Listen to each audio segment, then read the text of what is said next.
Hey guys, today in this video, I'm going to show you how to use Zangi Messenger app.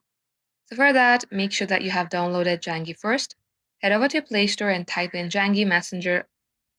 Once done, open it, you will see an interface like this. Select this checkbox, select register. Now, if you already have an account, you may go ahead, tap on this sign on. But in case most of the people do not have an account, in that case, select register. Select continue and allow notifications. And here, type in your first name and your last name. Once you do so, select continue again and type in your password.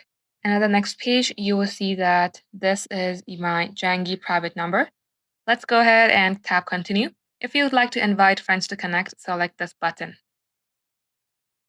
And now, as you can see that I've already created my Zangi account. And as you can see that I also have my profile here.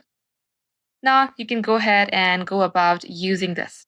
If you have any friends, you will see it right here. Just like so guys, this is how you can do it. Thank you for watching.